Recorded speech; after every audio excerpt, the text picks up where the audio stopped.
Food is also soul food, spirituality, kindness. Like food, when you think about, like, one of my taglines that I have, Helen, is let mercy be your meal. And when you Mm. think, what does that look like? Like, how can mercy be a meal? Because it's not food. It's not a falafel. It's not a hamburger. It's mercy. How can it be your meal? How can you eat mercy, right? And the reason I like that as my tagline for my coaching business is because I think if you really think about walking through life and just offering the simplest gestures of saying hello, how are you, thank you. There's so many times where there's those everyday people that may not necessarily like be you may just think that they're just someone every day that you may see, but they may bring a lot of value to your life without you really even honoring and thanking. So for me, like, the premise of my business model is not just using food, the actual physical food, as a vehicle to promote change, but it's far deeper than that. It's also like trying to heal people with the concept of mercy being an actual meal that you can spread throughout. Is it Are you ready to pull off the impossible or achieve the biggest comeback ever in your business or life? You can do it, but you need mental toughness. My new ebook with the same title explores how to thrive under pressure, lead with strength and resilience, power through adversity, and transform yourself into an unstoppable force. Grab your copy of my ebook today. The Stand Store link is in my comments or my bio. Reset to Reinvent podcast was created for women navigating life's toughest challenges, and she's ready to rebuild and thrive. It is for the woman whose life has been interrupted by loss of any kind: a loved one, a career, a marriage, a diagnosis, an identity. Hi, I'm your host and your problem solver, Helen Blocker Adams. And each episode, my guests and I inspire and empower. We offer hope, guidance, and actionable strategies for resilience. Let's get ready for Reset to Reinvent podcast, where your hardest chapter becomes your greatest comeback.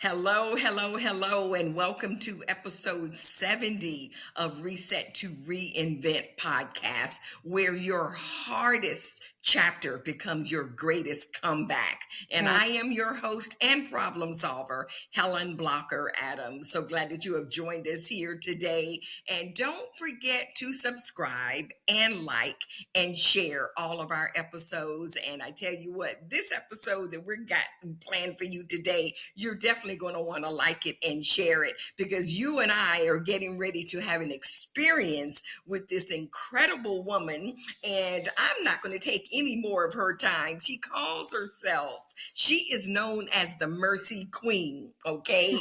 And we're going to talk about what all that means. But Shabana Markar is known as the Mercy Queen.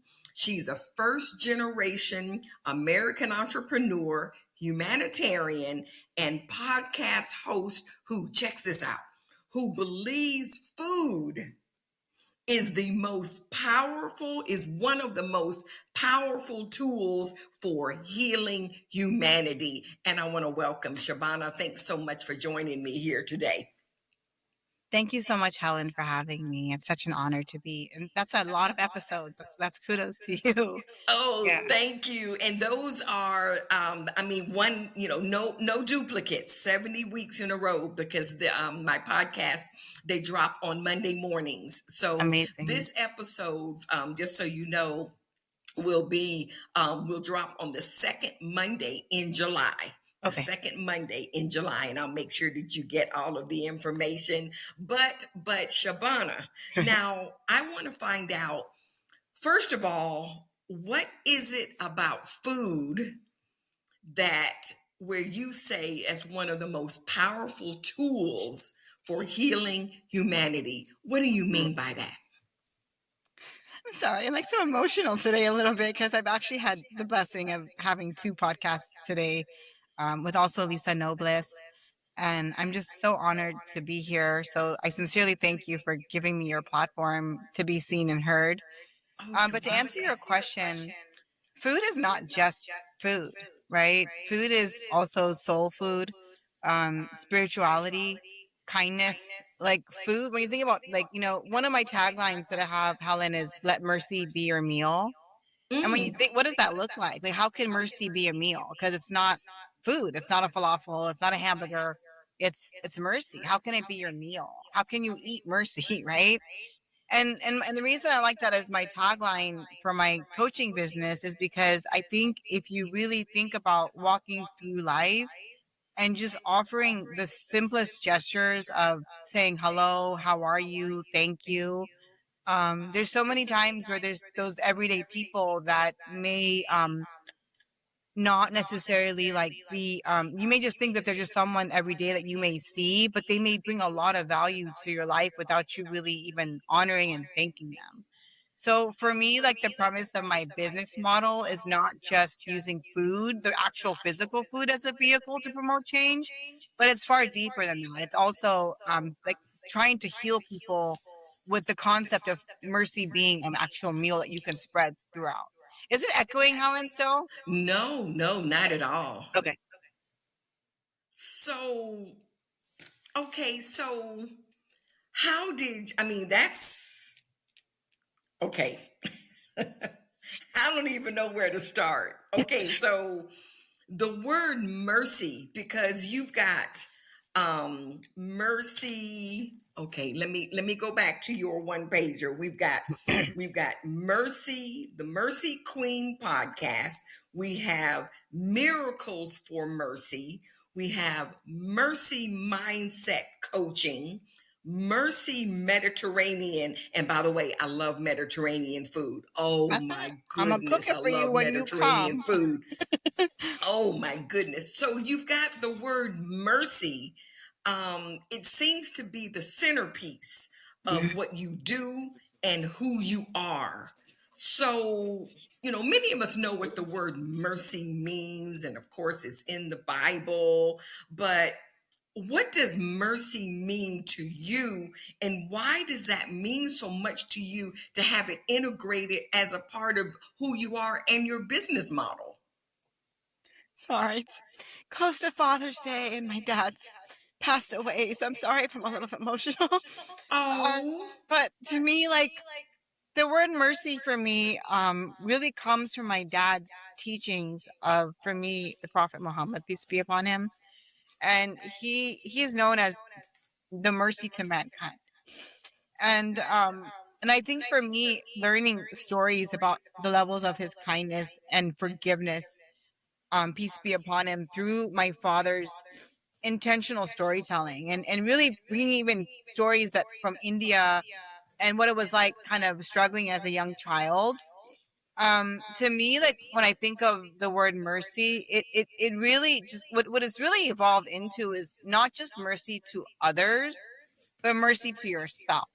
mm, And I think we walk around in our lives sometimes beating ourselves up for mistakes, overthinking things, over apologizing, and sometimes not realizing that the hardest people that we may be on towards life is just ourselves.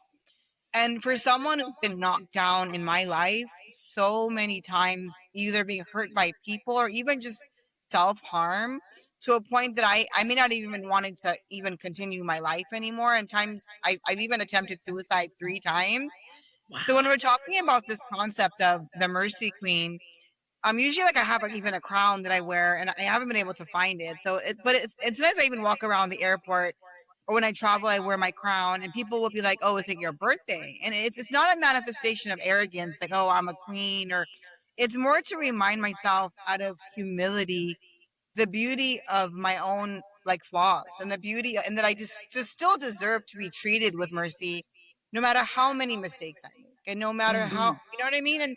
And in learning Yes. that, I think that's kind of what mercy's kind of also embodied for me. It's not just about spreading mercy through my model, because my model is called the Mercy Mission, And the whole concept is to spread mercy through this quadrecta model at this point, the coaching, the nonprofit, the food industry. But it's also realizing that we need to offer day-to-day mercy to ourselves and the way we get through our day-to-day, you know? Yeah. So a lot of times what you're saying is a lot of time we're our own worst enemy, where we beat ourselves up and we don't give ourselves enough mercy and grace to realize that we're not perfect. And let's go ahead and fix or at least correct the problem or forgive yourself so that you can be able to move on. Because if we don't, then we're going to stay stuck. And then we're not going to be, if we're not giving ourselves mercy, then we're definitely not going to be able to give anybody else mercy. If we can't forgive ourselves, we can't forgive someone else. So that's where you're talking about. And I would imagine in your coaching business, you probably focus a lot on that internal forgiveness and giving ourselves mercy. I mean, I think like one thing that I've really learned over time is not just radical acceptance of a situation. Like, okay, this is what it was, right? I did this, right? All right, and so accepting it, and then when you are able to accept it, and face it, that this is exactly the mirror of what is.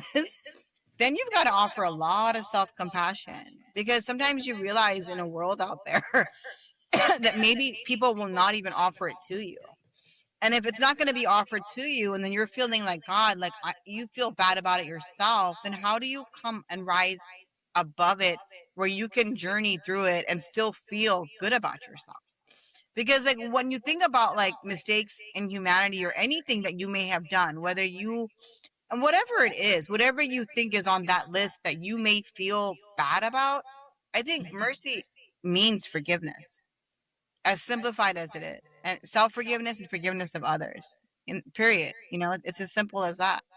You've got to be able to say, this was yesterday, today's a new sunrise, today's a new sunset, it's a brand new moment, Brand new moment. And a good way to at least have a conversation about forgiveness and mercy is over eating good food. So when we think about food, the literal food, Mediterranean food, good, healthy food, how does that integrate in this whole forgiveness, mercy dynamic that you're talking about? This is so neat. So, I mean, what kind of came about is, I say it in multiple podcasts. So if you're hearing it again, I do apologize. But my Oh, dad that's okay. my dad had 10 brothers and sisters, and when his father passed away in India at the time, the women really weren't able to kind of work in that neighborhood. And so, you have 10 children, and you got one plate of rice, Indian rice with lentils, that would last these 10 children 3 days, and you got 10 mouths to feed, right? And so, in terms of the emergence of this, the other part of the dimension of my model, when it comes to spreading mercy through food, is this is kind of how it would operate. And I want everyone who listens to help me jump on the bandwagon in any way they can. And I will share with you ways you can help. But the model is kind of constructed where if Mercy Mediterranean and Luna's Halal Taqueria are able to franchise throughout the entire world, Luna's Halal Taqueria is the sister company or brother. I don't know which gender you want to make it. But Mercy Mediterranean, a certain percentage of profit goes to my nonprofit model, which is already established, called Miracles for Mercy. So what you're seeing now is if we were to globalize, we're not only producing jobs, but the nonprofit already has a monthly agenda. One is homelessness. One is building water wells. One is to help an orphan every month. So let's just say you were to go through my drive-through one day, God willing, and they're all around the world. It would say like, welcome to Mercy Mediterranean, where we believe in spreading mercy with every bite. This month's certain profit margin is going to go towards this direction, which is going to be very transparent on the website. And then basically we are healing one another, not only through investing in a healthier fast food model, because I don't want to do sodas and I want to do the best products to the optimal capacity. So maybe getting for $26 a salmon salad versus something that's more generic and cheaper quality, right? And then you're having not only a healthier version of food, but you're also creating this food model in a premise of come as you are and be who you are. So there's no discrimination of, okay, Muslim for Muslim, Christian for Christian, Indian for Indian. this is for everyone. This is for everyone who wants to participate and heal humanity through this food, right? And so then what you're having is people cultivating that feeling of like a warm energy. You're not only physically doing better for your body, but you'll naturally be giving to charity. And then there's also the podcast that I created called The Mercy Queen, which is to get us to talk again. Because Helen, if we're not going to talk, like I said, like how is someone who's like a very staunch Hindu, who's polytheist, going to be able to meet at a table with a very staunch Muslim and actually get along and maybe not allow religion to divide, but allow respect to unite, right? Humanity to unite, right?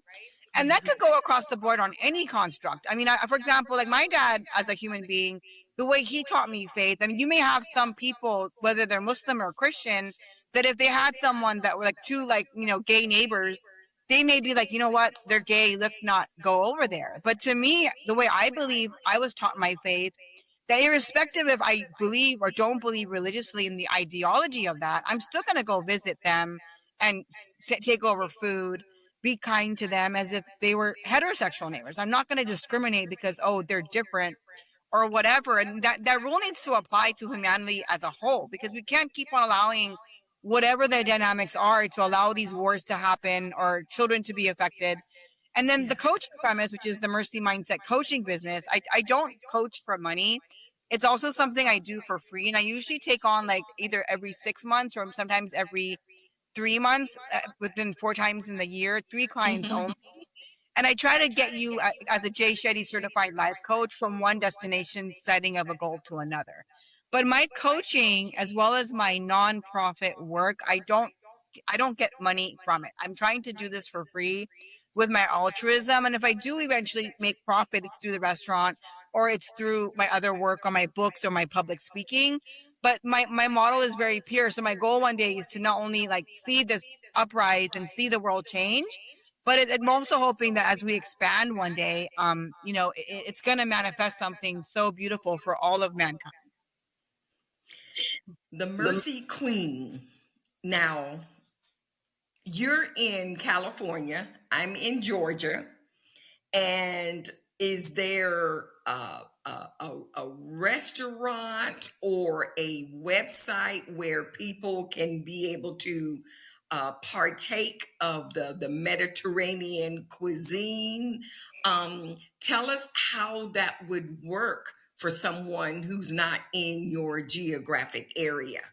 So unfortunately, in all honestly, Helen, like when I first opened, I was within 5 months already rated a 4.9 in my scale of Yelp and Google for both restaurants. It unfortunately in 2024 had to close, and despite multiple attempts to try to reopen, I haven't found the right business measure and fit. So right now the actual restaurant industry is not open, Okay. but what is open is my podcast and my nonprofit.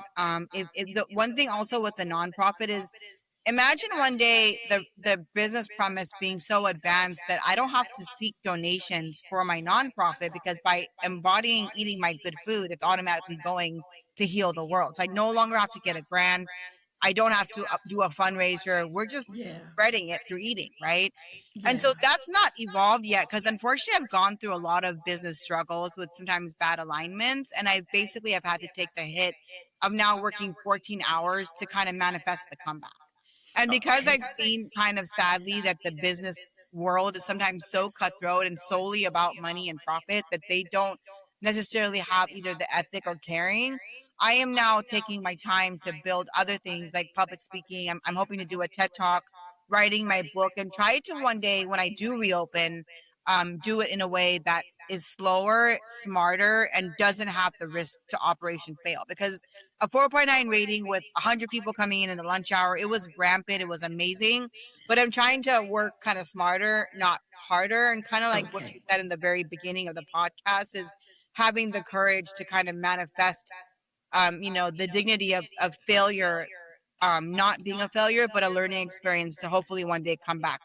Like you said, come and back. you know what? That is so important, because when we talk about, you're a first generation entrepreneur, I've been an entrepreneur since 1991, and the ups and downs and the ebbs and the flows and the having to close one thing and step back and reset and reinvent ourselves, which is the name of my podcast, because personally I've had to reset and reinvent myself so many different times.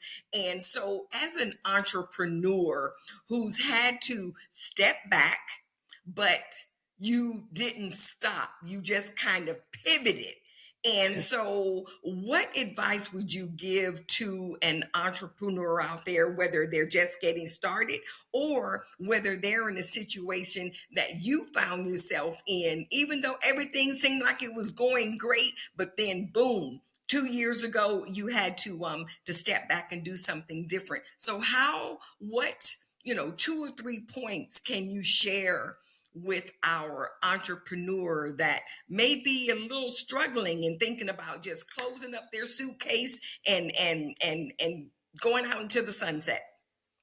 The three advices I would give is, number one, believe in yourself enough to be able to allow yourself to fail 100 times and get back up again. Fail 101 times. Because my dad used to teach me this. He used to always tell me in kindergarten that never be afraid to ask a question, even if you think it's stupid, right? Raise your hand and ask away, right? So if you believe that you have something in you and everyone else is like, you stupid, you ain't got it, don't do it, believe in yourself enough to manifest the energy to go for it anyway. That's number one. Number two, I think a lot of people are talkers and not doers, and I'm a doer. So, I mean, if you want to do something, you don't have to ask permission. If you really believe in your gift, you got to be able to invest in it quietly and silently and not make excuses for, oh, I can't, or they said, he said. You really got to know your purpose and be able to journey with the mistakes and let go of them and be able to learn yourself and manifest the action versus the words. Because part of the journey for me is after maybe a 14-hour shift at Kaiser, I'm staying up till 3 or 4 in the morning. And then after that, also going to the gym to take care of my body. So you're putting in 18 hours when I'm not working the 14 or 13 to manifest the beauty of this desire. And when everyone is like, oh, why would you bother? You already have a good job. I'm bothering because I truly believe. And because I believe there's no one but God himself that's going to be able to make me stop, and then the last thing is just, I think sometimes I've also learned to kind of walk in a little bit of silence. Because I think sometimes the people that you may think are well-wishers may actually not be well-wishers. And so sometimes just being a little bit more discreet about your intentions or not even over explaining your intentions. Because sometimes people will be like, why? And that'll drain you. Just do you, be you unapologetically and go for it. And don't be distracted. And hopefully when you put in the hard work, the results will come. Oh, the excellent advice. Excellent advice. Oh my goodness. And the concept of being a doer and not a talker, because you're right.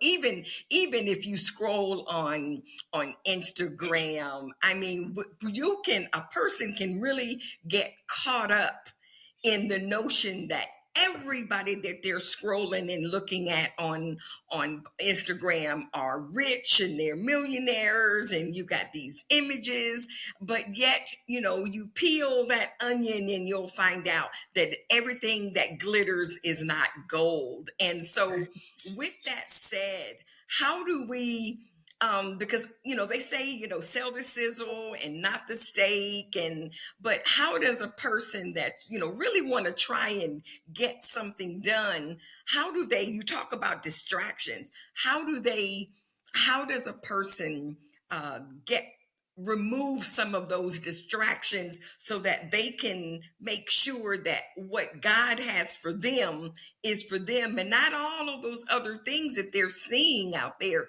giving them ideas and distracting them? Well, the three things I wanted to just say to that about, just real quick, when you were talking about, people may look glamorous and the sizzle of the reality versus what really is. Yeah, sure. And one thing I just want to say, real quick is that I've always believed that status doesn't really, like, status in society, for example, like when it comes to like physical wealth or going to Harvard or whatever, it doesn't necessarily designate your true education, right? Your true education and humanity is how you make someone feel, like Maya Angelou said. So you could be graduated from seventh grade or eighth grade, like my father was. He only did eighth standard, but his humanity, the way he made people laugh, the way he forgave, that's a high education value to me, right? Because you could Yeah. also go to Harvard or Stanford and be arrogant. So what's the point, right? You could treat people, Right. right? And then also, like when it comes to money, a lot of times money is the definition of success. What's your net worth, right? Oh, she's worth 3 billion. She's worth 2 billion. But can you really put a net worth on a human being, right? We're so much more than that. Whether or not my mission takes off in a financial success, it's the day-to-day wins of trying to offer the little kindnesses throughout my day and then reflecting at night. Hey, could I have done something better? Is there anything I need to go back and apologize for? That to me is the greater worth of my life and meaning of wealth than it is to say that I've made so much in society with a bank account, right? Because in the end of the day, like if I one day am able to make like a lot of money, I will go into a crowd and say, what did the money matter anyway? Right. And that's something that sounds off because I do want to be rich, but it's not just about money. Like where will money go when you're actually 10 feet under? It doesn't matter. Right. It's the same. It's a coffin or it's the dirt. Right. And then lastly, like physical possessions that people may see you have. Like sometimes if I do a video and I might be behind a Corvette, it's something that I saw parked in a parking lot at Walmart. And I'm like, hello, can I use your Corvette? You know? So yeah, because sometimes I hate to say it, but that kind of gimmicky stuff does sell attention. And it's sad that that's the reality. But and I'm sorry that I kind of geared off, but I know your question was more about, you kind of asked like in terms of distractions. So a key example of that is, I think it's not about getting rid of your distractions. And I'll give you a perfect example of this. One of my best friends has 4 children.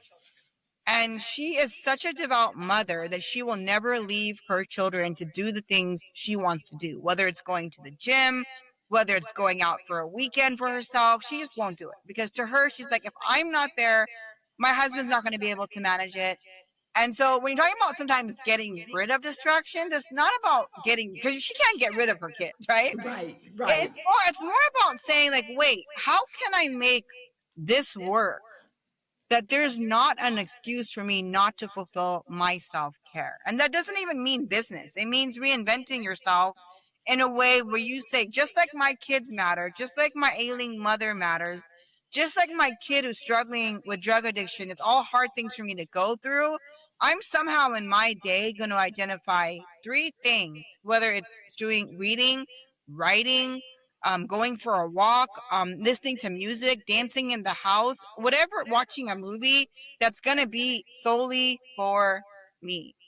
And prayer, whatever it is. And if people look at that even in the reinvention of their talents and their gifts, because the typical real quick answer is, remember that Will Smith movie with his son when he was kind of, really struggling and he was homeless? Do you remember that movie? Oh, And he was the like, pursuit like, of happiness. yes, the pursuit of happiness is a perfect example of a situation where doesn't even got $5 to loan his boss.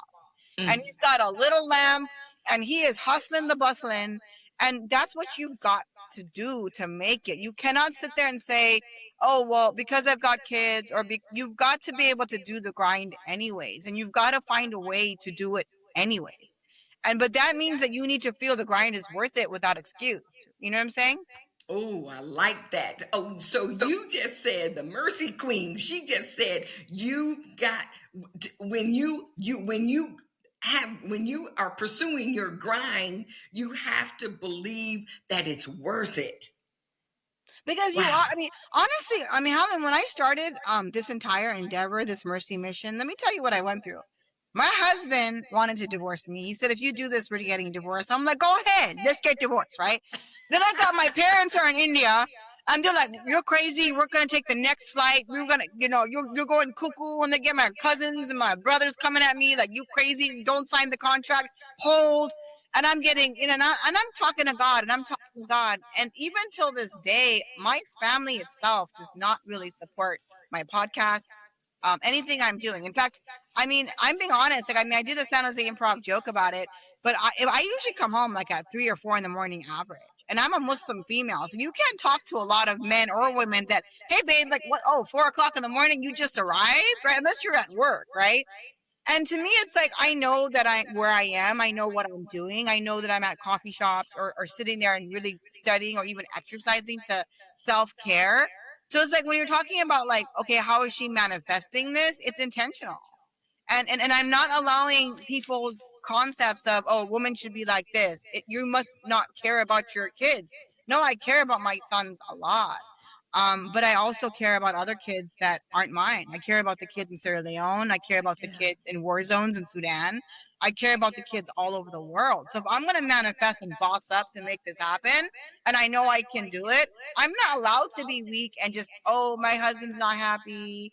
Oh, my dad, no, tough it up. You gotta be able to have that kind of dignity where you're like, it is what it is, and I'm gonna keep going, and I'm gonna fail. Because when you fail, they're like, I told you so. But that's not a failure. My success is not measured by how much money I make, and my failure is not really at all a failure. It's just a journey that I'm willing to experience for the sake of my intentions, and I believe in it. And period. So. Well, I tell you what, if anybody didn't believe it, they believe it now. Oh my goodness. And does the fact did some of your fire, some of your passion, your drive and your grit, did having 10 brothers and sisters have anything to do with that? So my dad had the 10 brothers and sisters. I have one older brother who also is like, Oh, okay. no, My it's okay. bad. No, it's okay. But he's also, my brother's like, this is not my sister, right? He gets embarrassed. He's like, what is she posting now? I don't know her. Yeah, I'm kind of, even my mom, because she's like a very, but to be honest, I think my grit, and my ability to be this way, it's because I hate to say it, but I've got a mom that's fierce. I got a mom that is not only a fashionista as a Muslim woman, she will go to a wedding and her dress might be prettier than the bride's, although she's older. But I'm like, Mom, can you please dumb it down at this wedding and not come up like, she's very much someone who self-cares. But she's the kind of woman that Muslim men in the community can be intimidated by her. She is direct, she is fierce, she is bold, she's not apologetic. If she believes something, she's a true leader. And my dad was the soft one. My dad was the funny one. My dad was the forgiving one. So I was kind of an anomaly growing up, because usually in the direction of maybe Indian culture or even Islamic culture, the man can be very dominant and the woman is soft. And in my situation, my mom is from a very strong leadership family.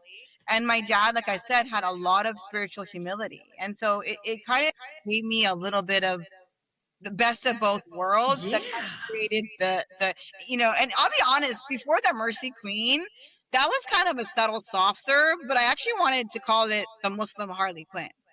And my son was like, no, you ain't gonna do that. Because if you've seen Harley Quinn, she's extremely sexual, right? And so like my have you seen Harley Quinn in the No, Joker? I have not.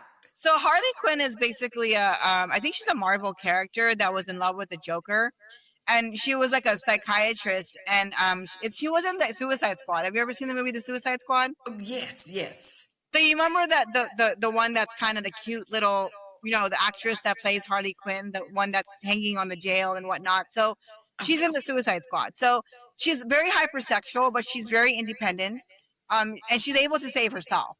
She doesn't need to be saved, right? In fact, she can conquer everything. So when I was thinking about doing the Muslim Harley Quinn, like my son was like, Mom, you're going to get a lot of hate from the Muslim community because of the implications of her hypersexuality. It's going to be a contradiction to your covering.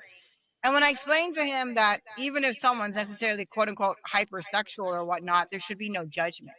The reason I like the Harley Quinn character is because I like her independence. I like her ability to manifest self-saving herself and not needing anyone to come save the day.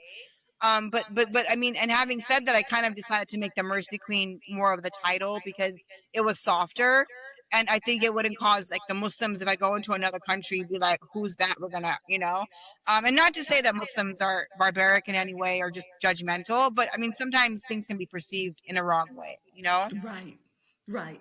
Well, I think when you think of the Mercy Queen, there's so many uh, tangents to it that you could, just unpeel and unravel and unpack, as people like to say, that, you could be talking to someone for hours. And of course, the word queen, there's so many ways that you can tie in the queen. And obviously, your idea of having the word queen in your title is not from an elevated, pompous perspective. Anybody will be able to see and recognize that. So that makes it very you, the Mercy Queen. I mean, Wow. you are the Mercy Queen. And so let me ask you this, Shabana, are you a good cook?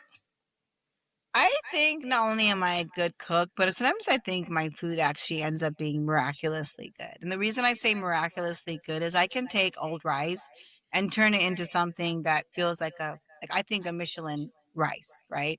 I honestly think I have a natural inclination because I think when I cook, even I'm constantly sometimes praying or even I'm putting my spiritual soul into my cooking. So it's not just when I feed you, like you'll feel it. A lot of times people have had my food. I mean, they feel like, oh my God. I'm a very I think not only am I a talented cook, but I'm a soulful cook.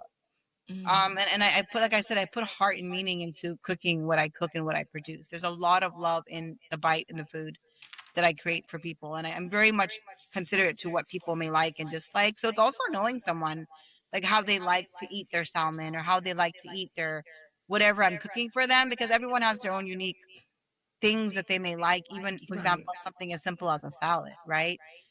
So how do I get to know you even through food? Like, what do you like? What don't you like? Do you like fish? Do you like chicken? Do you like vegetarian? Like, it's kind of also knowledge with food, gaining access. So And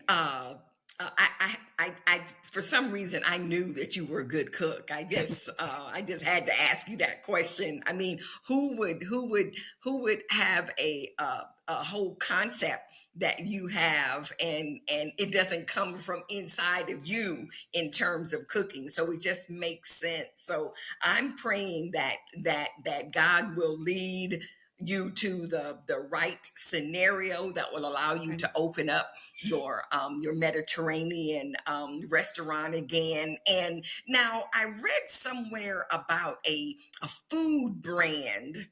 Can you talk about that? So Mercy Mediterranean and Luna's Halal Taqueria are both the brands. But the goal one day is like even to have even I'm trying to trademark them right now. At least Mercy Mediterranean for starting, as well as Miracles for Mercy. It's already in the trademark application process. Okay. But the brand is also something that wants to sell swag for both of them. Even one day if we're traveling to other countries to give out swag for the nonprofit to children and to people for free, like clothing. So it is not it's a brand that really does have a lot of I'm sorry, a lot of branding, a lot of sticker labels, and I'm also hoping one day that if God willing, if I'm able to open this, I really also want to use like utensils and things that are also good for the environment, not like, styrofoam.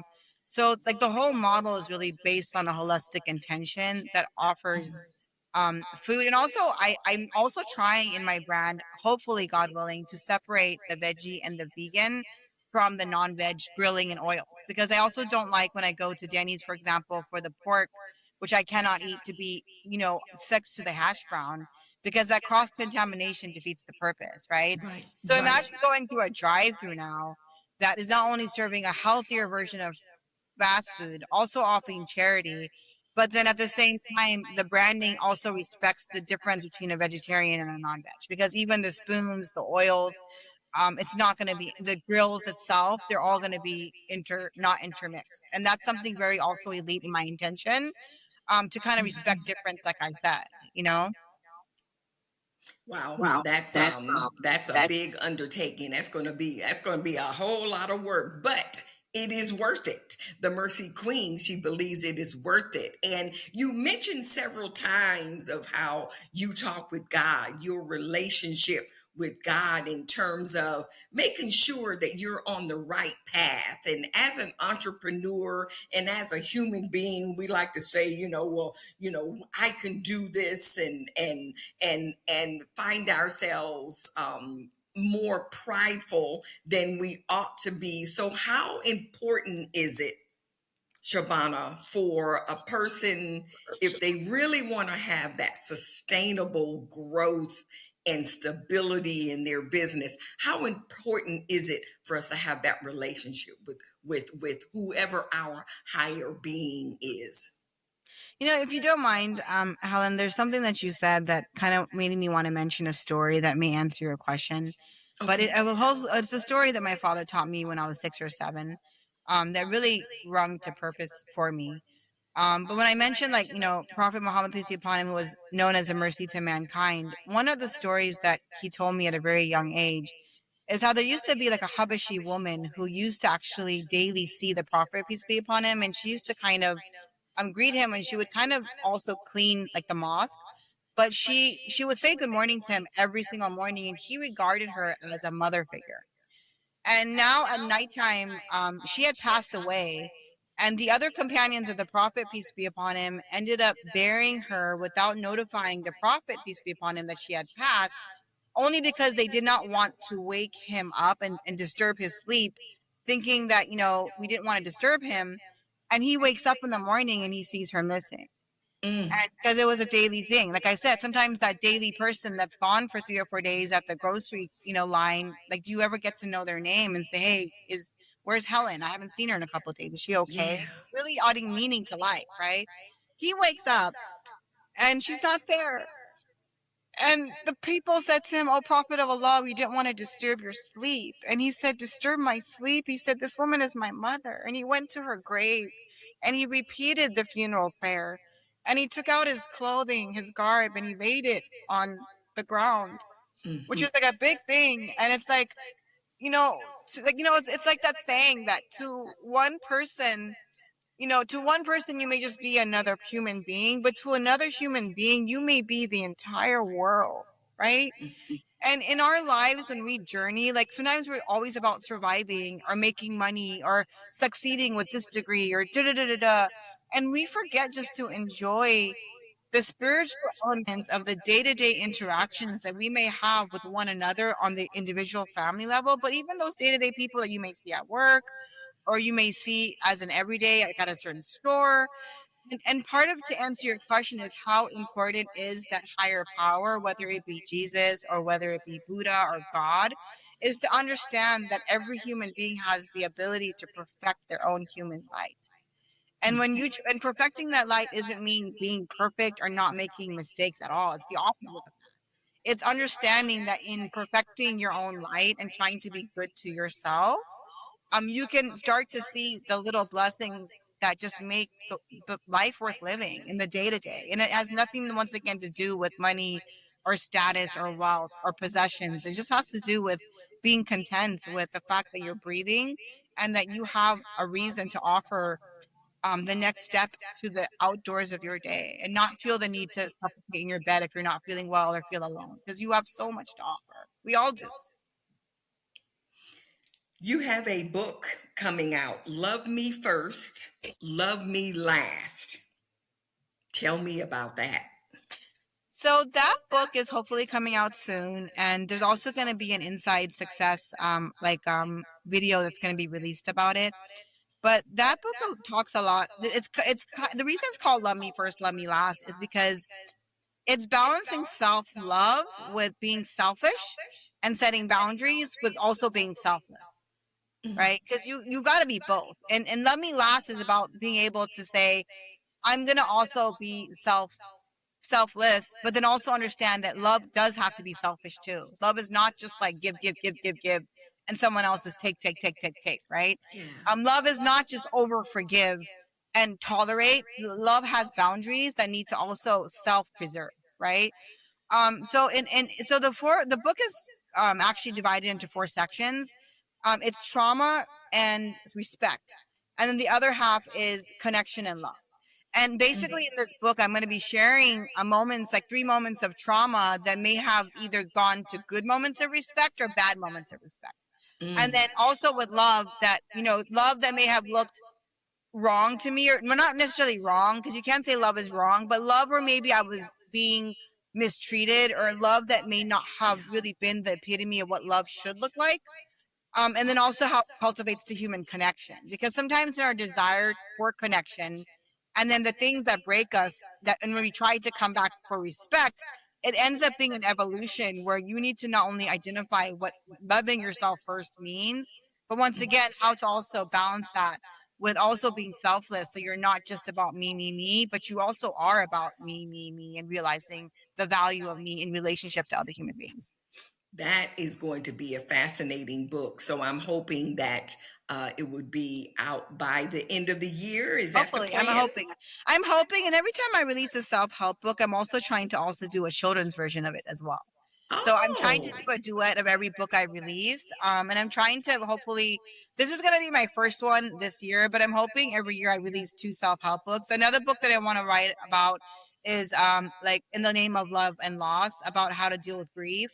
Another book that I actually may want to write is like kind of Let Mercy Be Your Meal, of how from maybe taking every single bipolar medication in the entire booklet, I now am on very like no medication at all, and the journey of what it looked like to have me go from being severely depressed, Prozac, lithium, Abilify, Zyprexa, to no medication, and what that journey looked like in my spiritual understanding. So I'm hoping to not only do public speaking, if you want me to public speak for you, but to kind of be a mental health advocate for hope and mercy, to make us all realize that we are all king and queens, and you don't need a crown to be adorned to know that we are all king and queens, and that's what the goal is, to make us realize that. That's interesting that you mentioned mental health, because that's something I've been an advocate for a long time. And the month of July, as a matter of fact, is National Minority Mental Health Month. So I'm really glad that those 2 words did come out of your mouth. And when you think about everything that we've been talking about, as we wrap up everything that we've talked about, it ultimately ties in with the health of our mental. Wouldn't you agree with that? And your heart too. I think it's mental. I think it's spiritual. I think it's intellectual. I think it is definitely your mental health. But there, like you said, that it all is hopefully encompassed in just the betterment, like you said, of your mental well-being. And how it really, but it's all connected. Your physical is connected to your mental. Your spiritual is connected to your mental. Yes. Your psychological is connected to your mental. So it's all interconnected. Wow. Wow, I love it. I love it. Now, is there anything? Now, first of all, I do want to make sure that you share with us all of your tags, social media, so that people can be able to get to you. But is there anything else, Shabana, that you want to make sure that you share with our audience here on Reset to Reinvent? Anything that we haven't covered that you want to make sure that you let us know? So, first of all, once again, Helen, I want you to know that I am slowly gonna very slowly watch your 70 episodes. Not slowly in the sense like I'm gonna get on my treadmill and try to get through all 70. And I'll share my feedback with you, because I'm very intrigued that you have so many. So kudos Oh, to you. thank you. And once again, thank you so much for giving me the ability to be seen today. As a closing remark, follow me on IG on the Mercy Queen, or Mercy_Mediterranean, and the Mercy Queen podcast. And also, if you do want to support, if you wanted to donate to the Miracles for Mercy website to try to get a little bit more funds in there, so we can continue to do good work until the business is open, so that we don't have to ask for grants and whatnot. And last but not least, what I would like to say to everyone, which is, there's 2 mantras that I always like to close with. One is like, let mercy be your meal, like let it be your food. And the second thing is that I always like people to just realize this, and let that be hopefully a mantra that we can start saying to one another. And I'll leave you with this. Um, you say you're just a little soul, but within you lies the keys to the universe. And I hope if everyone can understand that they can unlock the key to their own power and beauty to benefit every human being and themselves. And when you start to realize that power that you possess, hopefully some of the difficulties that you might be enduring that make you feel like you don't even want to get out of bed, and you completely want to give up, hopefully understanding your own power and light and what you have and how valuable you are as a human being, and that we care, people care, even if you feel alone, even if you feel unheard and unseen, people do care. And because of people like Helen, Lisa Nobles, Albert, that I've been interacting with, these conversations are the beginning of hopefully a positive change in our entire world. And that's my prayer for everyone is don't give up, and let's keep on talking and trying to spread the light that we should all embody for each other. Oh, that was beautiful. Shabana, this has just been absolutely delightful. You have been just delightful. I am following all of your platforms and really getting a kick out of your stop the person in the street interviews. Those are just really cool. And what it does, I know I said we were wrapping up, but I got to say this is, a person will have, I love your whole aura. A person may look at you and have a certain perception, just based on what we see in the media and all of that. But then they go on Instagram like I did, and you're running up to someone and you're talking and you're meeting a dog named Penelope and this and that. And it's like, wow, this is a cool lady right here. I mean, Helen, I was talking to Lisa off, and it's like funny because in the morning, this is my morning ritual, and I know I'm wearing a Muslim scarf, but I will do my prayers in the morning. I'll read a little bit of Quran and pray on my dad and people who are dead. And for me to get out of bed, there's two people that get Shabana out of bed, and on Alexa. And one of them is Three Breezy. He's one of my favorite artists, and the other one's Cardi B. I will put Alexa, play Cardi B. I mean, she's going to play it right now. And then I have Bodak Yellow. And Cardi B is like dun dun dun dun. That's what kind of gets me, like, I like it like that, Right. So it's actually playing right now. I'm so sorry. Okay, Alexa, don't play Cardi B.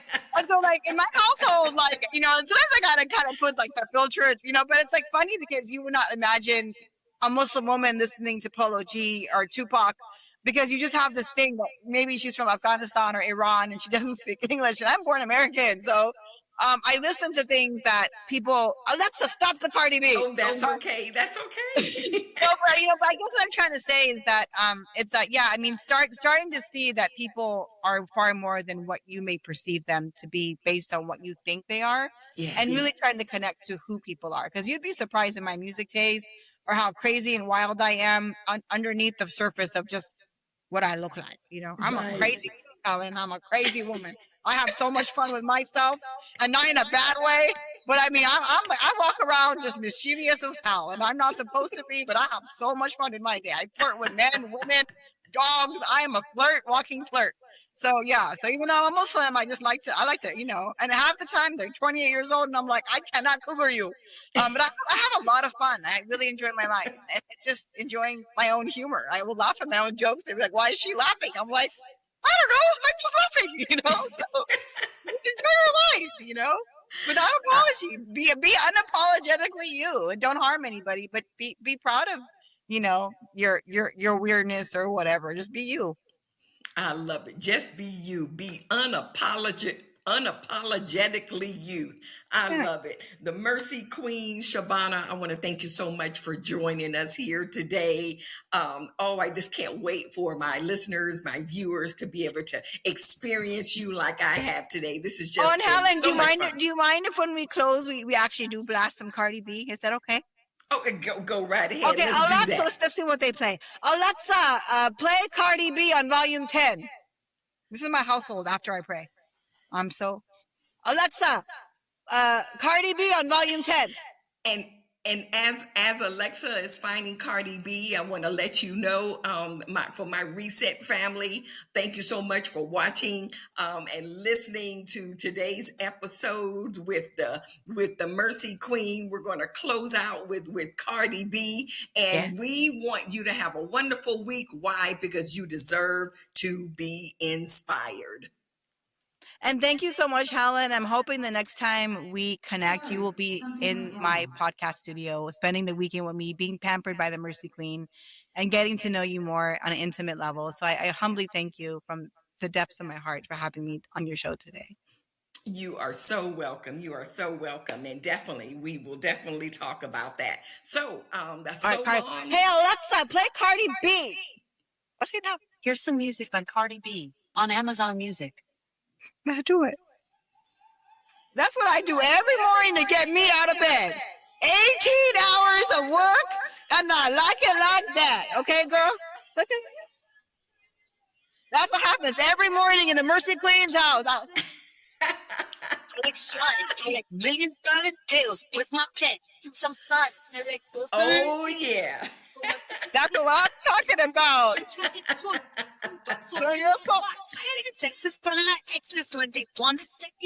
Have fun, people. Enjoy life. Bye, Shabana. Party. It's Alexa, been off. wonderful. It's been wonderful. You gotta manifest your own pleasure and your own happiness. And so Cardi B's in my family every morning. My kids are like, Mom, please stop. So yeah. I love it. All right. So we're gonna say so long, and my Reset family, have yourself a wonderful week. God bless. Thank you so much. You're not falling apart. You're falling out of a life that no longer fits. Can I tell you something that nobody in your circle is probably saying to you right now? You are not broken. You're not having a breakdown.